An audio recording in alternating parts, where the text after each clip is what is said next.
இங்க நம்ம Norman ஆஸ்பான் Peter கிட்ட இத்தன நாள் உன் கூட சண்டை போட்டவங்க யூஸ் பண்ண கேட்ஜெட்லாம் காமா எனர்ஜியால தான் ஆக்டிவேட் ஆயிருக்கு. இந்த எனர்ஜியை ஹேண்டில் பண்ண தெரிஞ்ச ஒரே ஆள் ஆட்டோ ஆக்டேவியஸ் தான். ஸோ அவன் பண்ணி தான் இதெல்லாம் நடந்திருக்கு. அவன் என்னோட பழைய ஃப்ரெண்டும் கூட அப்படின்றதையுமே மென்ஷன் பண்றாரு. ஃபைனலி ஆஸ்பான் எப்படியோ காமா எனர்ஜி டிடெக்ட் ஆகுற லொகேஷனை கண்டுபிடிச்சு அங்க பீட்டரை அனுப்புறாரு. மீன்வைல் இங்க நம்ம ஹாரி நீக்கோ கிட்ட வெளியே போலாமான்னு கேட்க நீக்கோவும் ஓகேன்னு சொல்லிடுறாங்க.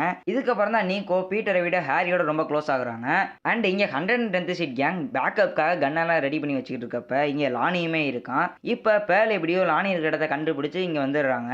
நீ ஏன் இங்க வந்து லானி சொல்லிட்டு இருக்கப்ப அங்க ஸ்கார்பியன் ஒரு மெட்டலைஸ்டு காமா சூட்டை மாட்டிட்டு வந்து 110th சீட் கேங் கூட சண்டை போட்டுட்டு இருக்காரு. இப்ப பீட்டரும் இங்க வந்துடுறாரு. ஆக்சுவலி பீட்டர் எப்படி இங்க வந்தாருன்னா ஆஸ்பான் டிடெக்ட் பண்ண காமாஸோ ஸ்கார்பியன் கூட ட்ராக் ஆயிருக்கு. ஸோ இந்த லொகேஷனை ஃபாலோ பண்ணி தான் பீட்டர் இங்க வந்திருக்காரு.